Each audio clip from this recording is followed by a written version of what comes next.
இன்று கோயிலுக்கு போன அத்தனை சாய்ராமுக்கும் நடக்கக்கூடிய நன்மைகள் என்ன? உங்க வாழ்க்கை எதை நோக்கி போக போகுது? உங்க விருப்பத்தை சாயப்பா நிறைவேற்றுவாரா? பாவம் எந்த அளவுக்கு குறைஞ்சிருக்குது?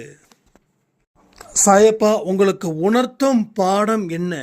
வாழ்க்கை உணர்த்தும் பாடம் என்ன? பிரபஞ்ச சக்திகள் உணர்த்தும் பாடம் என்ன? இது எல்லாமே இந்த பதிவில் இருக்குது. இன்று இரவும் புதிய பதிவு தான் இருக்குதுன்றதையும் நான் சொல்லிடுறேன்.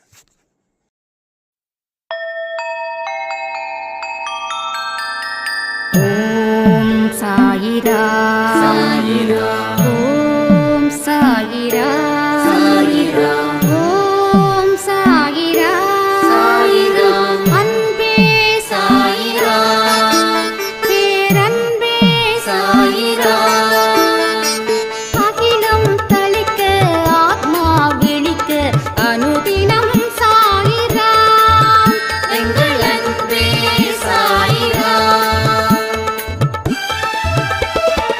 ஒன்றே இறைவன், ஒன்றே பூமிக்கென்றும் சாயிரா, சரணம் சாயிரா, நன்றே செய்து வாழ்வோம், நாம் ஒன்றே செய்து வாழ்வோம், அன்பே சாயிரா.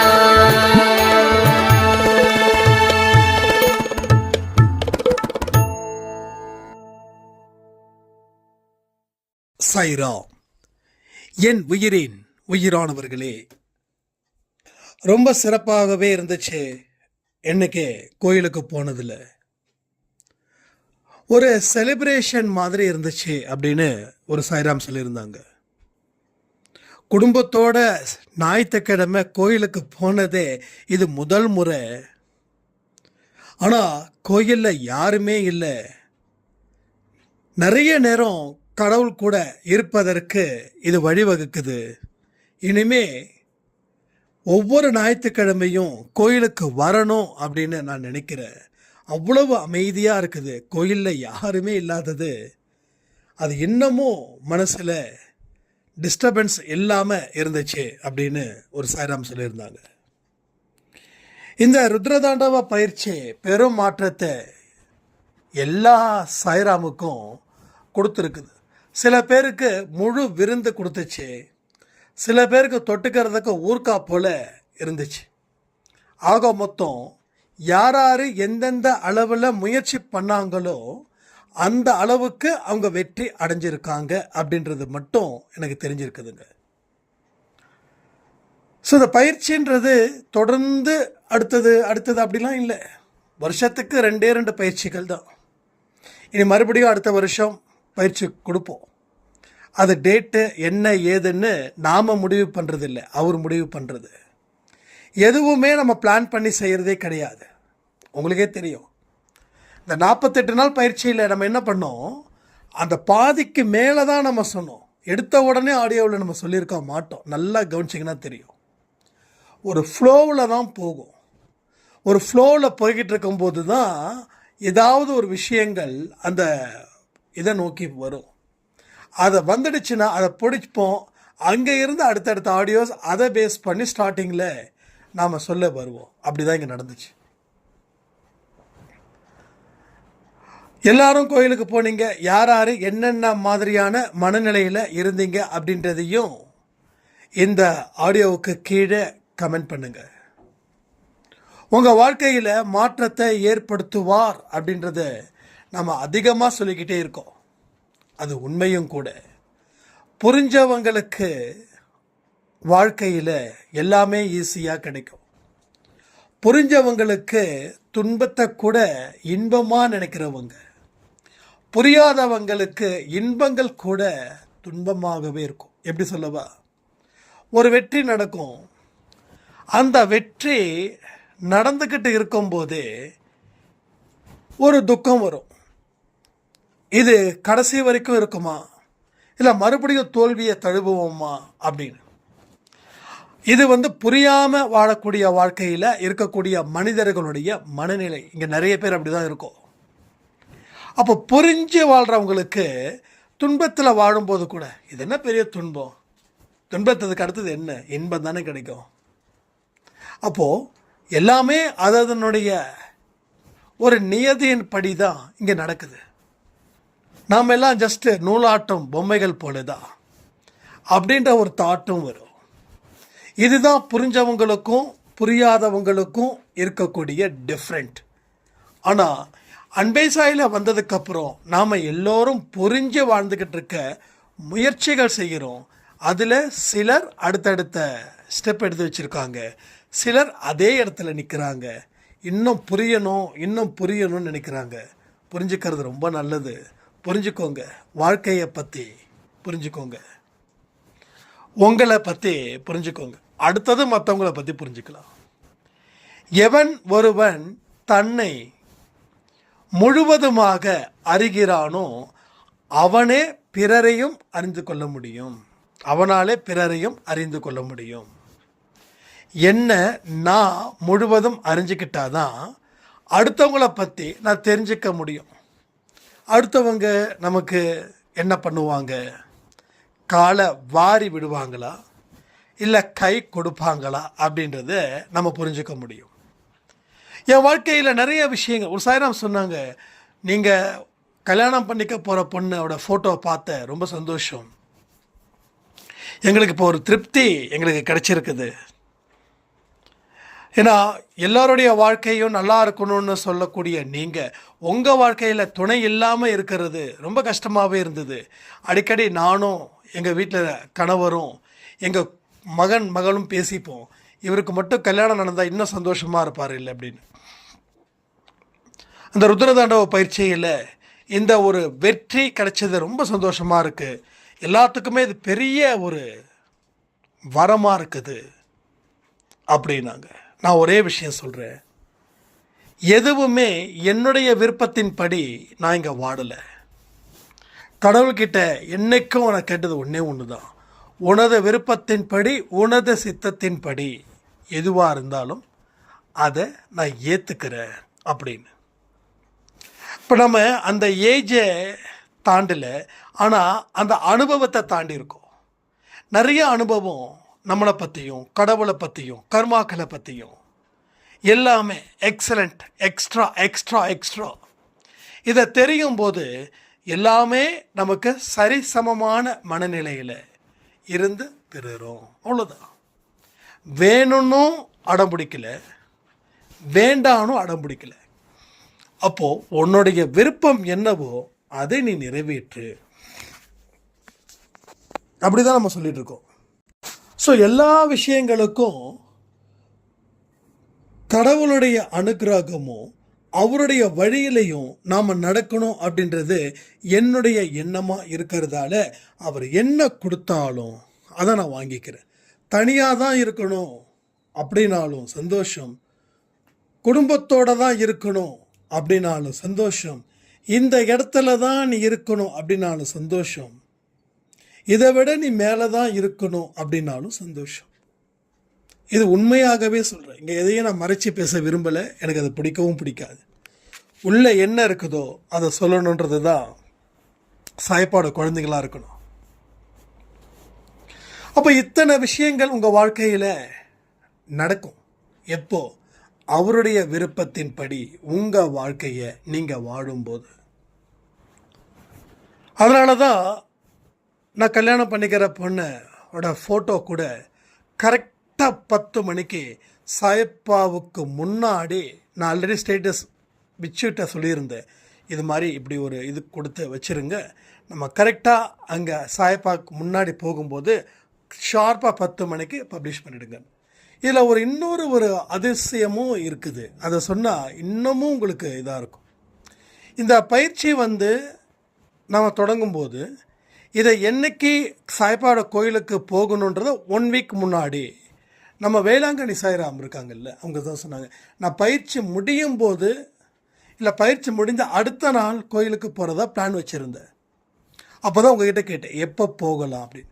அப்போ அந்த சாய்ராம் சொன்னாங்க, ஆனால் பயிற்சி முடிகிற நேரத்தில் நம்ம போனால் நல்லாயிருக்கும், பயிற்சி முடிஞ்ச அன்றைக்கும் போக வேண்டாம், முடிகிற நாள்லையும் போக வேண்டாம், அதுக்கு முன்னாடியே போகணுன்னு எனக்கு தோணுதுன்னா எனக்கு ரொம்ப ஒரு அழுத்தத்தை, ரொம்ப ஒரு சந்தோஷத்தை கொடுத்தது. அது கடவுள்கிட்டேருந்து வந்த ஒரு செய்தி போல் இருந்தது. அப்போ நம்ம டேட்டை ஃபிக்ஸ் பண்ணோம், எந்த நாள் அப்படின்னு. அப்போது Monday, Tuesday, Wednesday, Thursday, Friday, Saturday, இந்த வீக்லி 7 நாளில் 6 நாள் பிஸியாகவே இருக்கும். இந்த ஒரு நாள் சண்டே, இந்த சண்டே வந்து நம்ம டைமிங், மற்றதெல்லாம் வேலை பேஸ் பண்ணி தான் நமக்கு டைமிங் இருக்கும். சண்டே போகிறதுக்கு நம்ம டைமிங். அப்போ சண்டே வந்து போகிறது ஓகே அப்படி. இப்போ என்ன ஆச்சு, சண்டே ஓகே ஆயிடுச்சு. இப்போ நான் கட்டிக்க போகிற பொண்ணோட அம்மா வந்து 2020 இறந்து போயிட்டாங்க. அவங்களுடைய நினைவு நாள் இது. அவங்களுக்கும் தெரியாது. அவங்களுக்கு வந்து ஒரு 3 நாளைக்கு நேற்றோ முந்தானேத்தோ தான் அவங்க அப்பா வந்து இது மாதிரி அவங்க ஹாஸ்டலில் தான் இருக்காங்க. இது மாதிரி வந்து அம்மாவோட நினைவு நாள் என்னைக்குன்னு கேட்டால் இன்னைக்குன்னு. அப்போ எல்லாமே கடவுளுடைய ஏற்பாடாகவே இருக்குது பாருங்கள். எல்லாமே கடவுளுடைய ஏற்பாடு. டேட்டை ஃபிக்ஸ் பண்ணுறது, நாளை ஏற்படுத்துறது, அதில் இருக்கக்கூடிய அனுபவத்தை கொடுக்கறது, எல்லாமே. அப்போ என்ன விஷயங்கள் நடக்குது, நீ அவரை நம்பு, உன்னோட வாழ்க்கையை அவர்கிட்ட ஒப்படைச்சிடு. அவரை விட சிறந்தவர் யாரும் உன் வாழ்க்கையை தீர்மானிக்க முடியாது, டிசைட் பண்ண முடியாது அப்படின்னு ஒரு விஷயங்கள் அங்கே நடக்குது. அப்போ என்னுடைய வாழ்க்கையில் இருக்கக்கூடிய அனுபவத்தை நான் ஏன் சொல்கிறேன் அப்படின்னா, நிச்சயமாக அவரை நம்புனா எந்த இடத்துலையும் அவர் கைவிட மாட்டார். ஏன்னா இதெல்லாம் சாதாரண விஷயங்கள் நான் சொல்கிறதில்ல. ஆனால் எத்தனையோ விஷயங்கள் உயிர் போகிற விஷயத்தில் இருந்து என்னை காப்பாற்றிருக்கார். 2015 இருந்து 2019 வரைக்கும், 2018 வரைக்கும் என் வாழ்க்கை இருக்குமா இருக்காதா பர்சன்டேஜ் போட்டு பார்த்தா, இருக்காதுன்றது எத்தனை பர்சன்டேஜ் இருக்கும் தெரியுமா? 99.99% வாழ்க்கை இதுக்கப்புறம் இருக்காது அப்படின்னு. அப்போது 0.000001% தான் வாழ முடியும்னு அந்த இடத்துல தூக்கி நிறுத்தி வச்சு இன்னைக்கு 99.99% வாழ முடியும். அப்போது 0.0001 வாழ முடியாது. அதுவே அதிகம். அந்த 1% கூட அதுவே அதிகம். அது கூட இல்லை, 100க்கு 100 அப்படியே நிலைமை தலைகீழாக மாறுது பார்த்தீங்கல்ல. அதுதான் கடவுள். கடவுளுடைய அருள், கடவுளுடைய பலம், கடவுளோட சித்தம். இதை தெரிஞ்சுக்காம நிறைய பேர் வழிபடக்கூடியது தான் ரொம்ப கஷ்டமாக இருக்குது. ஆனால் தெரிஞ்சு புரிஞ்சு வாழ்ந்துட்டாங்க அப்படின்னா வாழ்க்கை ஒரு வர பிரசாதத்தையே கொடுக்கும். நான் நேற்று நைட்டு கூட சொன்னேன், நீ சாபம் இல்லை, நீ வரம் அப்படின்னு. இங்கே எல்லா மனுஷங்களும் கடவுள்கிட்ட அவங்களுடைய தலையை அவருடைய காலில் வச்சுட்டாங்கன்னா, இனிமே உனக்கு பிடிச்சிருக்கக்கூடிய சாபம் நீங்கிடுச்சு, இனி நான் உனக்கு வரத்தை கொடுத்து உன் வாழ்க்கையை செழிப்படைய செய்வேன். இதுதான் கணக்கு. இப்போ துன்பம் என்ன வேணாலும் இருக்கட்டுமே, இழப்பு எப்படிப்பட்டதாக கூட இருக்கட்டும், அடையக்கூடியது ஏகப்பட்டது இருக்குல்ல, எத்தனையோ இருக்குது இல்லை, எத்தனையோ திருப்பங்கள் உங்கள் வாழ்க்கையில் வரும். எமோஷ்னலாக மட்டும் எந்த முடிவையும் எடுத்துடக்கூடாது. நான் நிறைய நேரத்தில் எமோஷ்னலாக சில முடிவை எடுத்து மறுபடியும் அந்த முடிவை மறுபரிசீலனை செஞ்சு அதுக்கப்புறம் வேணுமா வேண்டாமான்னு முடிவு பண்ணி அது கிட்டத்தட்ட வேண்டான்னு சொன்னது நிறைய. ஸோ எமோஷ்னலாக எதையுமே நீ முடிவு பண்ணாத, மைண்டை ஃப்ரீயாக வச்சுக்கோ. யார் இருந்தாலும் யார் இல்லைன்னாலும் நீ வாழ்ந்து தான் ஆகணும். வாழ்க்கையோட தத்துவமே அதுதான். யார் இருந்தாலும் யார் இல்லைன்னாலும் நீ வாழ்ந்து தான் ஆகணும். அப்போது நம்ம வாழ்க்கையில் நம்மளை விட்டுட்டு போயிட்டாங்க, நான் அப்படி நான் இப்படி, இன்னைக்கு வரைக்கும் அந்த துயரத்துலேருந்து மீள முடியல அப்படின்னு நீங்களாக ஒரு தத்துவத்தை ஏற்படுத்திக்கிட்டிங்கன்னா நீங்கள் உங்களை சிறை வச்சுக்க போகிறீங்கன்னு அர்த்தம். அந்த சிறையில் இருந்து வெளியில் வந்தாதான் உங்கள் வாழ்க்கை மாறும். அப்படின்னா இழந்ததை நினைத்து வருந்தாதே, இருக்க போவதை நினைத்து சந்தோஷமாக வாழு. உன் வாழ்க்கையில் மிகப்பெரிய மாற்றத்தை ஏற்படுத்துவதற்கு உண்டான அத்தனை வழிகளையும் நான் உனக்கு கொடுப்பேன். அப்போது நம்ம வாழ்க்கையை சாதாரணமாக ஆக்கிக்கிறதும் சாதனையாக ஆக்கிக்கிறதும் துன்பமாக ஆக்கிக்கிறதும் யார்கிட்டங்க இருக்குது? நம்மளுடைய மனசு சம்பந்தப்பட்ட விஷயத்தில் இது அத்தனை வேலையும் பார்க்குது. ஸோ மனசில் இருக்கக்கூடிய வெறுமை உன் வாழ்க்கையை வெறுமையாகவே மாற்றுது. மனசில் இருக்கக்கூடிய பசுமை உன் வாழ்க்கையையும் பசுமையாக மாற்றுகிறது. காலத்தின் கட்டாயம் அப்படின்றது எதுவுமே இல்லை. உங்களுடைய விருப்பத்தின் படி தான் இங்கே காலமே வேலை பார்க்குது. ஆனால் காலம் எதற்காகவும் காத்திருக்காது. காலத்தை சரியாக பயன்படுத்திக்கிட்டால் காலம் உனக்கு தேவையானதை செய்யும். ஆனால் அதை நீ விட்டுட்ட, அதை தவிர்க்கணும்னு நினச்சா உன் வாழ்க்கையில் நீ எந்த இடத்துல இருக்கியோ அதே இடத்துல இருப்ப. எந்த துன்பத்தை அனுபவிக்கிறியோ அதே துன்பத்தை அனுபவிப்ப, இல்லை அதற்கு மேலும் துன்பத்தை நீ அனுபவிப்பாய். ஸோ அன்பே சாய் குடும்பம் என்றைக்குமே சிறப்பானதாக இருக்கணும். ஆக்சுவலாக இன்றைக்கி கோயிலுக்கு கரெக்டாக 9:45 போனேன். நான் தியானம் பண்ணும்போது டக்குன்னு நம்ம ஏற்கனவே அன்பே சாயில் ஒரு தியானத்தை ஒரு மந்திரத்தை சொல்லியிருந்தோம். பட் அது எனக்கு வரலை. ஒவ்வொரு உள்மூச்சில் அன்பே சாயின்னு போகுது. ஒரு உள்மூச்சில் அன்பே சாய் அன்பே சாய் அன்பே சாய் அப்படின்னு நீங்கள் ட்ரை பண்ணி பாருங்கள். நல்ல பவர்ஃபுல்லாக இருந்தது. அந்த அன்பே சாயின்ற ஒரு வார்த்தையை நினச்சி தியானியுங்க, என்ன பவர்ஃபுல்லாக இருக்கும். மந்திரம் கூட எங்கே முடிக்கிறது, உள்மூச்சு வெளிமூச்சுன்னு. உள்ளுக்குள்ளே மூச்சு இழுக்கும்போது அன்பே சாயின்னு ஆழமாக அதை நினச்சி மூச்சு விடுங்க, உள்ளிடுங்க. வெளி விடும்போது ஜஸ்ட் ஃப்ரீயாக விடுங்க. மறுபடியும் உள்ளே எடுக்கும்போது அன்பே சாய் சொல்லுங்கள். மறுபடியும் வெளிவிடுங்க. மறுபடியும் உள்ளே எடுக்கும்போது அன்பே சாய் இருக்கட்டும். வெளியே விடும்போது எதுவும் சொல்ல வேண்டாம். உள்ளே எடுக்கும்போது அன்பே சாய் இருக்கட்டும். மறுபடியும் சொல்கிறேன், தியானம் எப்படி செய்கிறதுன்னு நான் சொல்லியிருக்கேன், திரும்பவும் சொல்கிறேன். 2 புருவத்துக்கு மத்தியில் 1 இன்ச் கொஞ்சம் மேலே தள்ளி அந்த இடத்த லைட்டாக கிள்ளிக்கோங்க. புரியுதா? 2 புருவத்துக்கு கேப்பில் அங்கே இருந்து ஒரு நேர்கோடு, உங்கள் நெகத்தில் ஒரு நேர்கோடு ஜஸ்ட்டு 1 இன்ச்சு, ஓகேங்களா? 1 இன்ச்சிலேருந்து 3/4 இன்ச் வரைக்கும் அந்த இடத்துல லைட்டாக கொஞ்சம் ஃபீல் பண்ணுற மாதிரி அழுத்தமாக அந்த கோடு போடுங்க. அந்த கோட்டை உங்கள் கண்களால் பார்க்கணும், ஓகேங்களா? உங்கள் கண்கள் கண்ணை மூடும்போது 2 புருவமும் எந்த இடத்துல லைட்டாக ஒரு மாதிரி வலிக்கிற மாதிரி இருக்கும் அந்த இடத்துல கவனத்தை வைங்க. புருவ மத்தியில் கவனம்னா புருவத்துக்கு மத்தியில் ஒரு 1/2 இன்ச்சு இல்லை 3/4 இன்ச் இல்லை 1 இன்ச், மேக்ஸிமம் 3/4 இன்ச்சுக்குள்ளே முடிச்சுக்கோங்க. அதில் லைட்டாக ஒரு கீறல், அதை நினச்சிக்கோங்க. உள்மூச்சு விடும்போது அன்பே சாய் நினைங்க. அதை ஒரு 10 நிமிஷம் நல்லா இருந்தது, செம்ம பவர்ஃபுல்லாக இருந்தது. ட்ரை பண்ணி பாருங்கள், உங்கள் எக்ஸ்பீரியன்ஸை ஷேர் பண்ணுங்கள். ஏன்னா அன்பே சாய்ன்ற வார்த்தை இட்ஸ் வெரி பவர்ஃபுல் வேர்டாகவே இங்கே இருக்குது. ஏன்னா எல்லாருடைய வாயில இருந்தும் அந்த வார்த்தைகள் அன்பே சாய் அன்பே சாய் அன்பே சாய்ன்ற வார்த்தைகள். ஸோ எல்லாருடைய வார்த்தைகளிலும் அந்த சாய்பாட பெயர் இருக்கிறதால அதை நீங்கள் ட்ரை பண்ணி பாருங்கள். ரிசல்ட் எப்படி இருக்குன்னு சொல்லுங்கள். உங்கள் மைண்டை கண்ட்ரோல் பண்ணுறதுக்கு மிகப்பெரிய ஆப்ஷன் மெடிடேஷன். அதே போல் ஃபுட்டு என்னெல்லாம் இருக்குதோ அதெல்லாம் கண்ட்ரோல் பண்ணுங்கள். 48 நாள் பயிற்சியில் இன்னும் கொஞ்ச நாளில் பயிற்சி முடிய போகுது. அதுக்கப்புறமா நிச்சயமாக லைவுக்கு நம்ம வருவோம். லைவுக்கு டேட் சொல்லிடுறேன், எப்போ என்ன ஏதுன்னு. பயிற்சி முடிஞ்ச அடுத்த நாள் டைம் வரைக்கும் நான் உங்களுக்கு நாளைக்கு கொடுக்குற ஆடியோவில் நான் சொல்லிடுறேன். அதுக்கப்புறம் சிக்கன் மட்டன் தேவையான அளவுக்கு எடுத்துக்கோங்க. மற்றபடி பயிற்சியில் இருக்கக்கூடிய விஷயத்தை ஃபாலோ பண்ணுங்கள். ஓகேங்களா?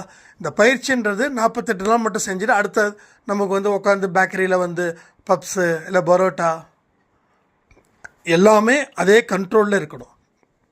தேவைப்பட்டால் வேறு வழி இல்லை அப்படின்னும்போது அளவு கம்மியாக எடுத்துக்கோங்க. ஓகேவா? அளவு கம்மியாக எடுத்துக்கணும். இது வரைக்கும் நம்ம எவ்வளோ எடுத்தோமோ அதில் இருந்து 100% அந்த மாதிரி எடுத்துக்கணும். புரியுதுங்களா? ஒரு காஃபியாக குடிக்கிறதா இருக்கட்டும், டீ குடிக்கிறதா இருக்கட்டும், எல்லாமே அளவு ரொம்ப ரொம்ப குறைவாக எடுத்துக்கணும். கொஞ்சம் கொஞ்சமாக நம்ம குறைப்போம். ஏன்னா ஹெல்த்து கரெக்டாக இருந்தால் தான் வெல்த்து கரெக்டாக இருக்கும். ஹெல்த்து பாடாயிடுச்சுன்னா ஒன்றுமே கிடையாது, வாழ்க்கையே முடிஞ்சிடும். ஸோ மாத்திரையால் காலத்தை தள்ளிடலாம் நினைக்காதீங்க. ஒரு மாத்திரை பழக்கத்துக்கு வந்து அது பழகும்போது இன்னொரு நோயை அது ஏற்படுத்தும். அப்போ அதற்கு ஒரு மாத்திரையை போடணும். அதை பழக்கத்துக்கு போகும்போது இன்னொரு நோயை ஏற்படுத்தும். அப்போ ஒரு நோய் வந்துருச்சுன்னா உள்ள படிப்படியாக அடுத்தடுத்த நோய்கள் வருவதற்கு வாய்ப்புகள் அதிகம். அதனால தான் மாத்திரைகள் இப்போ என்ன சாப்பிட்டுட்டு இருக்கோமோ ஒன்று இதை மெயின்டைன் பண்ணணும், இல்லை இதை குறைக்கணும். இதை தான் நம்ம சொல்லிக்கிட்டு இருக்கோம். இது எல்லாத்தையும் சிறப்பாக செய்யுங்க. உங்கள் வாழ்க்கையில் என்றைக்குமே சாய்ப்பா உங்களுக்கு தேவையானதை எல்லாமே கொடுக்கட்டும்னு சொல்லிவிட்டு, இன்றைக்கி யாரெல்லாம் கோயிலுக்கு போனீங்களோ அவங்களுடைய அனுபவத்தை அந்த கமெண்ட் பண்ணுங்கள். வேறு எதாவது டவுட் இருந்ததுன்னா என்கிட்ட கேளுங்க. இன்றைக்கி இரவும் மறு ஒளிபரப்பு இல்லை, புதிய பதிவு தான் நிச்சயமாக உங்களுக்கு வரும்னு சொல்லி இந்த ஆடியோவை நான் முடிக்கிறேன். ஜெய் சாய்ராம். ஓம் சாயிரா சாயிரா ஓம்